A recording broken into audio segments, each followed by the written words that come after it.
Carlos, muy buenas tardes, bienvenido a este espacio, Qué Buena Energía.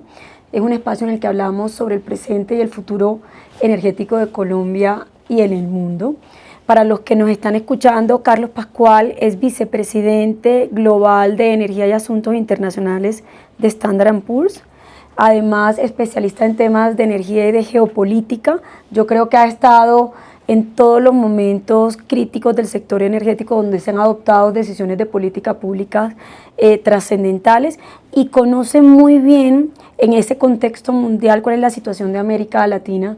Carlos, bienvenido a esta conversación, tomándonos un buen café producido con gas natural en Colombia. Muy bien, Estela, qué gusto estar contigo y te felicito otra vez por el liderazgo que has tomado con Naturgas y haciéndolo una remia que realmente no solamente está avanzando los intereses de la industria, pero entendiendo los desafíos de Colombia y cómo responder, cómo anticipar y cómo seguir avanzando, y no muchos tienen esa perspectiva tan amplia. Te felicito otra vez por eso. Muchas gracias, Carlos, y yo creo que hayas mencionado algo fundamental de esta conversación: retos, oportunidades y desafíos. Sí. Te he escuchado en varias ocasiones que la transición energética es inevitable, pero es compleja sobre todo para países emergentes como en América Latina. Sí. ¿Cuál crees tú que es el rol del gas natural en ese proceso de transición energética en la región?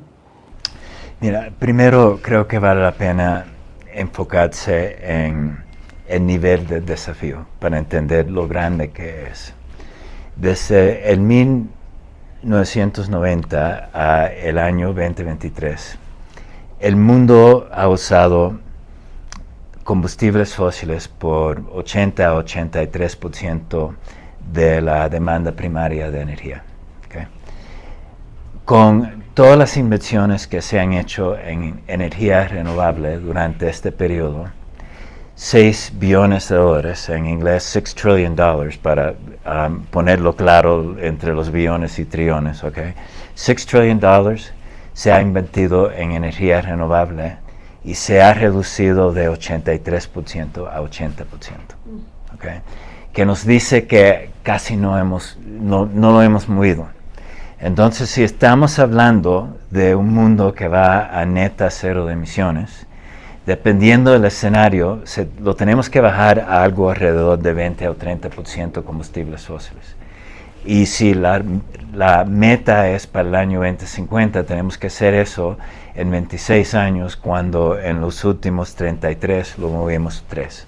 Okay. Esto es algo enorme que va a tocar cada aspecto de nuestra economía, nueva economía, todos los sistemas comerciales.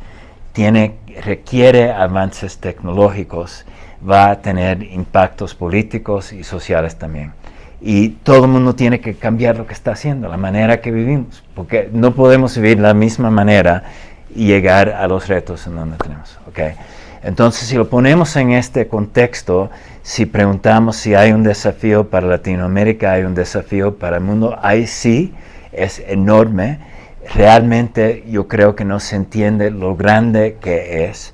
Dentro de este contexto, lo que se ha hecho tan importante el gas natural es que es un mecanismo para cambiar los sistemas energéticos a un combustible que tenga menos dióxido de carbono. En Estados Unidos, la reducción de emisiones más grande que hemos visto en el siglo XXI es el cambio con shale gas, el cambio que eso facilitó de carbón al uso de gas natural.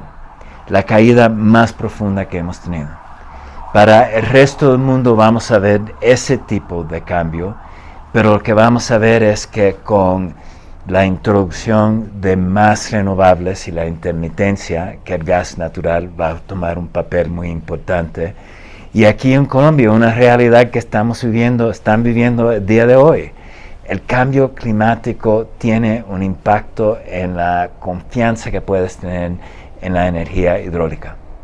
Y cuando esa producción hidráulica cae, ¿a dónde vas a ir? Porque te hace falta algo que sea rápido, y que sea confiable. Y la energía renovable puede tomar un papel, pero la intermitencia implica que el gas natural tiene que entrar porque las baterías no existen a ese nivel el día de hoy.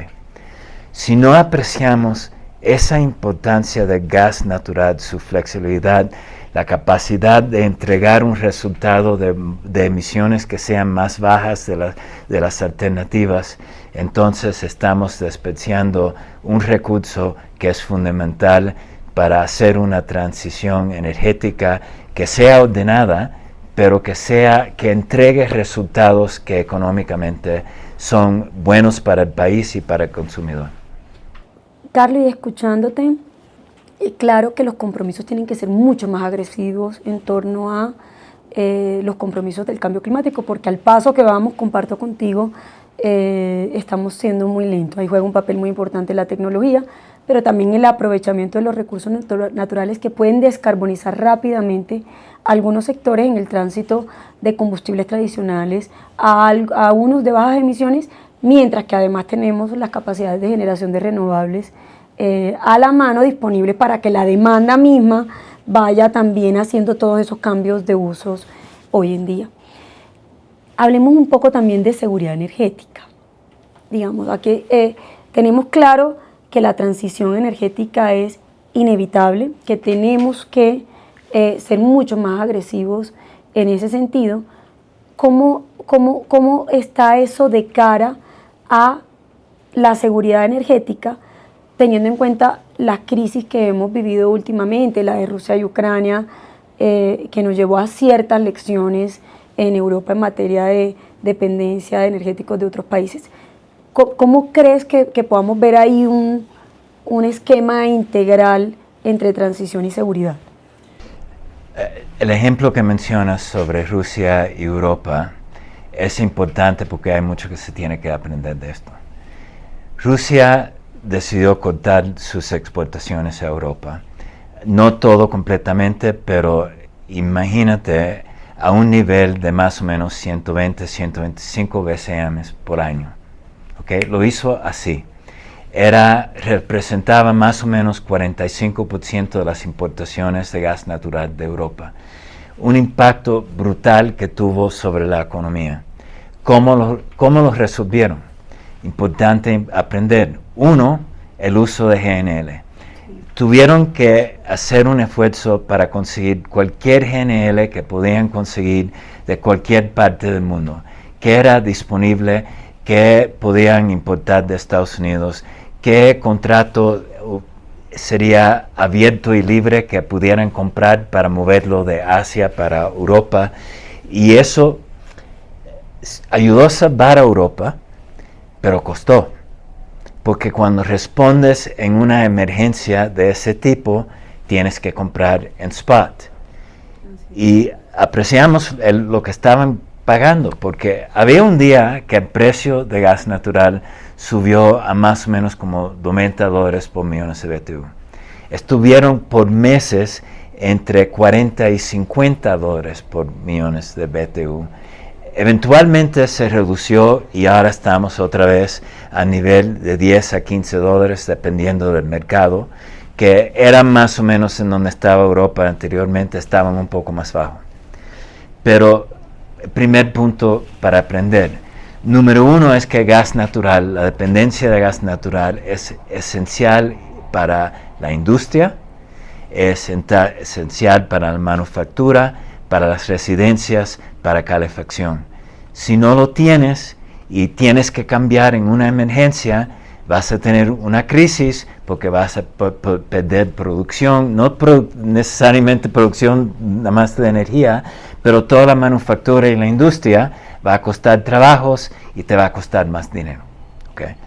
Entonces, ¿cómo evitarlo y cómo crear una relación con el mercado de gas natural que sea confiable a largo plazo? Porque si no lo tienes a largo plazo y tienes que regresar al spot, entonces ahí tienes un peligro. ¿Okay? Te doy un ejemplo de México. Tú sabes que yo vivo en México.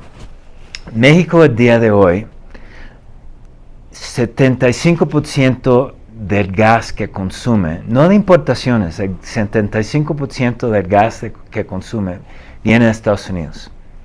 La buena parte de la historia es que pueden comprar Henry Hub por ducto que ningún otro país lo puede hacer. ¿Okay? Entonces tienen precios de gas natural a $2.30 por millones de BTU.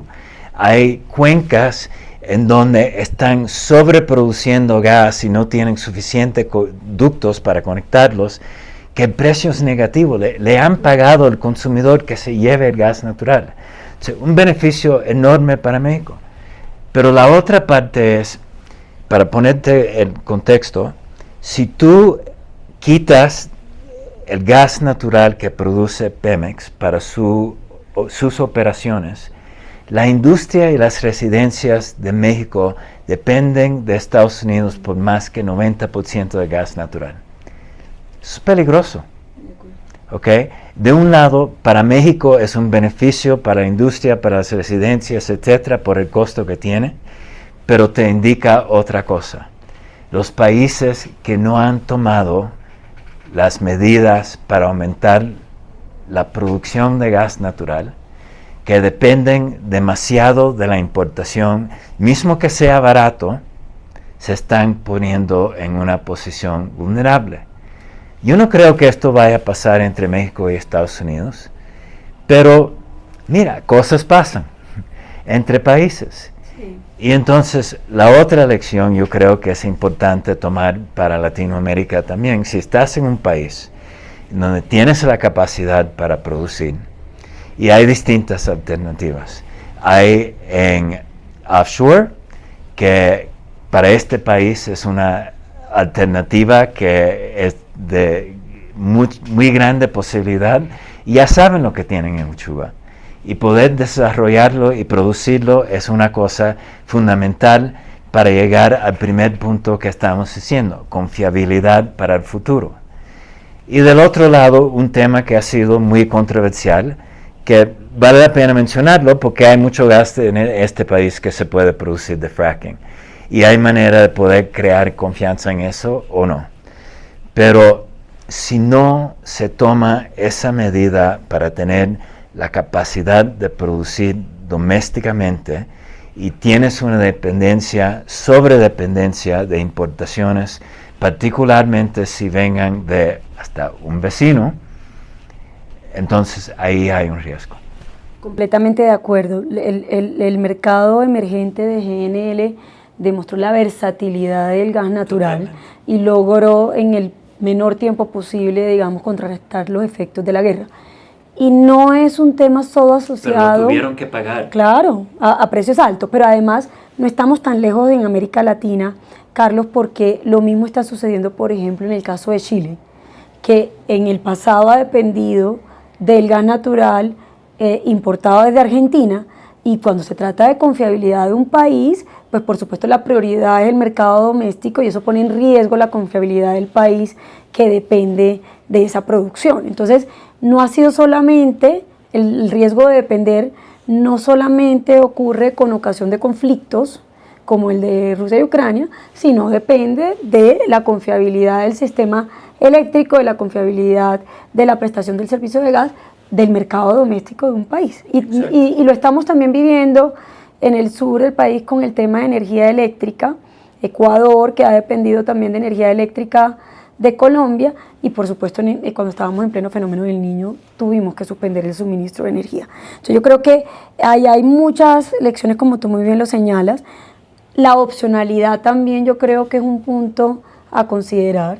Si bien hay que tener habilitadas las posibilidades para poder traer gas importado y mantener confiabilidad, lo cierto es que la dependencia es a lo que uno no debe llegar, razón por la cual en el caso colombiano, que tenemos un potencial, comparto contigo, que la prioridad debe ser desarrollar ese potencial para no depender de nadie.